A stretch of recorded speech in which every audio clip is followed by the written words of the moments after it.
L'Algérie est-elle impliquée dans l'affaire? La France déclare la guerre à l'Espagne. L'ambassadeur français Jean-Michel Cassa à Madrid a ouvert la guerre avec l'Espagne en publiant un tweet dans lequel il a déclaré « Nous n'aimons pas certains des moyens d'expression de Teresa Ribera, troisième vice-présidente du gouvernement espagnol et ministre de l'écologie, transition et défis démographiques. » Après avoir déclaré il y a quelques jours « Ce qui n'est pas renouvelable ne l'est pas. Il faudrait le répertorier comme hydrogène renouvelable, en référence à l'énergie nucléaire. » Comme le soulignait le journal El Espagnol, l'hydrogène vert, renouvelable, ou rose, nucléaire. C'est la question de savoir qui a le dessus entre la France et l'Espagne, qui finira par vendre de l'hydrogène à l'Allemagne, moteur économique de l'Europe, qui dépend fortement du gaz pour son industrie.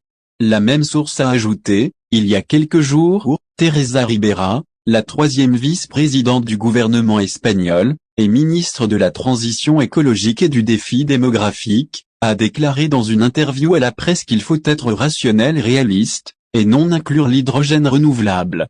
Ce qui ne l'est pas, faisant référence à la proposition de la France de considérer l'énergie nucléaire comme une technologie renouvelable.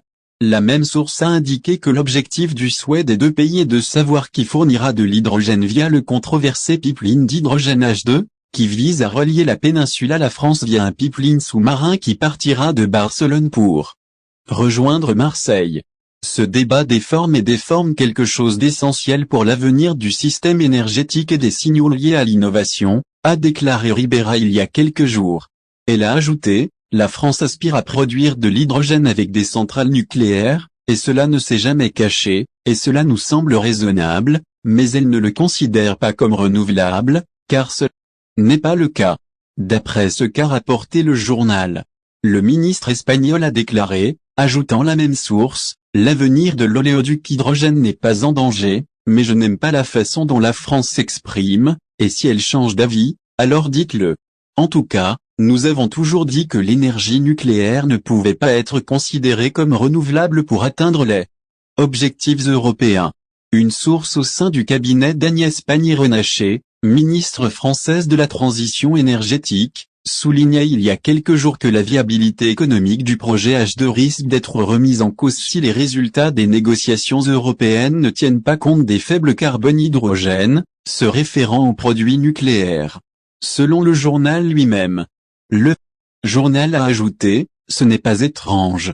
Alors que 49,6% de l'électricité produite en Espagne à partir de sources d'énergie renouvelables, alors qu'en France le pourcentage n'est que de 26%, alors que l'énergie nucléaire en Espagne représente 21,5% du total, alors qu'en France le pourcentage est passé à 69%, selon les données de 2021. Elle a ajouté, il y a une question. Car la France sait qu'elle a perdu la course à la tête de la construction de complexes d'énergie renouvelable en Europe, alors que l'Espagne est en tête. L'Espagne est devenue un pays très attractif pour l'hydrogène vert, a déclaré Ursula von der Leyen, présidente de la Commission européenne, à Madrid mi-mai, saluant l'émergence d'un secteur largement concurrentiel. Pour l'Espagne, la situation est enviable, car elle dispose d'un secteur renouvelable déjà bien développé et de ressources solaires et éoliennes très importantes. En mai 2021, le gouvernement a lancé un plan de soutien au secteur de 1500 millions d'euros, financé par le plan de relance européen. Les investissements privés pourraient atteindre 8,9 milliards de dollars d'ici 2030.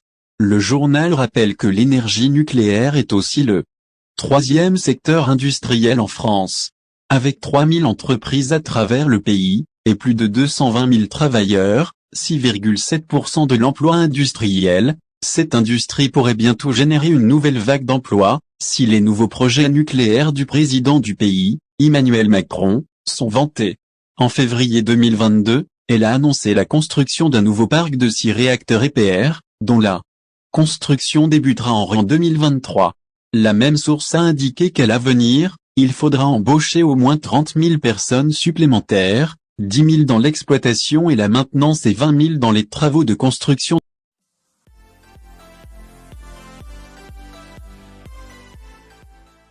Le président tunisien expulse le secrétaire général adjoint de l'Union européenne de son pays. Le président tunisien, Kais Saïed, a ordonné aujourd'hui soir que la secrétaire générale adjointe de l'Union européenne pour les affaires syndicales, Esther Lynch, quitte le pays dans les 24 heures, selon un communiqué de la présidence tunisienne.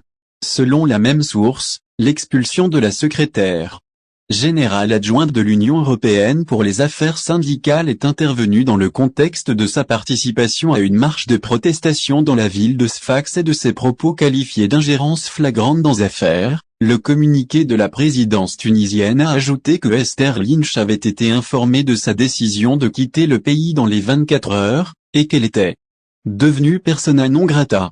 Le communiqué poursuit: les relations extérieures de l'Union générale tunisienne du travail sont une affaire qui ne concerne que lui, mais il n'y a aucun moyen de permettre à une partie de l'extérieur d'attaquer la souveraineté de l'État et la souveraineté de son peuple. L'Union générale tunisienne du travail a organisé des marches de protestation dans plusieurs villes tunisiennes, rejetant les conditions sociales dans le pays, préservant le droit syndical et défendant les syndicalistes arrêtés, selon eux. Et d'après ce qu'a rapporté l'agence russe Sputnik, Esther Lynch a participé à l'une de ces manifestations dans la ville tunisienne de Sfax, où elle a déclaré être revenue porteuse d'un message de soutien de 45 millions de syndicalistes européens, appelant les autorités tunisiennes de lever la main sur les syndicats et de libérer immédiatement les responsables syndicaux. Le président tunisien a répondu plus tôt aux déclarations du porte-parole du département d'État américain Ned Price, qui a déclaré que Washington était très préoccupé par les informations faisant état d'arrestations de personnalités politiques, d'hommes d'affaires et de journalistes en Tunisie. Nous sommes un État indépendant, souverain, capable de diagnostiquer nos problèmes. S'ils veulent aider la Tunisie et soutenir les Tunisiens, qu'ils nous rendent notre argent volé et abandonnent les dettes accumulées, a déclaré Kais Saïed.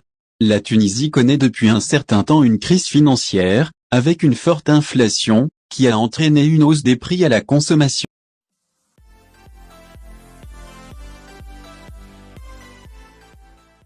L'Algérie expulse la délégation de l'entité sioniste de la salle de l'Union africaine. Samedi, une délégation sioniste a fait l'objet d'une expulsion honteuse après s'être faufilée dans le 36e sommet de l'Union africaine tenu à Addis Abeba, sous le slogan « Accélérer la mise en œuvre de la zone de libre-échange continentale africaine ».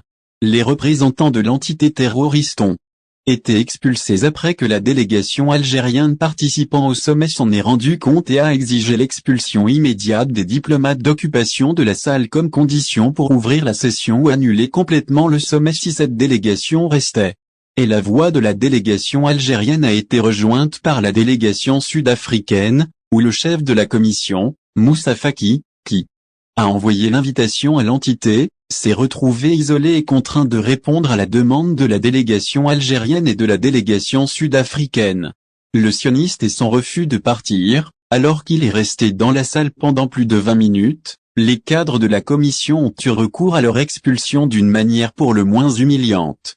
Plus tôt, les médias ont déclaré que la Commission de l'Union africaine avait annulé une invitation qu'elle avait précédemment envoyée à l'entité sioniste pour assister à l'ouverture du sommet aujourd'hui, après des pressions exercées par l'Algérie et l'Afrique du Sud pour empêcher Tel Aviv d'assister à toute activité au sommet.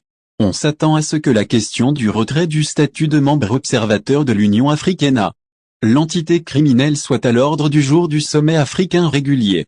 Auparavant, l'Algérie, la Tunisie, l'Égypte, la Libye et la Mauritanie, ainsi que la République des Comores, se sont formellement opposés à l'acceptation par le président de la Commission de l'Union africaine des lettres de créance de l'entité en tant que membre de l'Union en tant qu'observateur. En conséquence, l'Union africaine a décidé à l'unanimité, l'an dernier, de suspendre la décision d'accorder à l'entité un statut d'observateur au sein de l'organisation, et a formé un comité de 7 chefs d'État, dont le président Abdelmadjid Tebboune, pour étudier la question.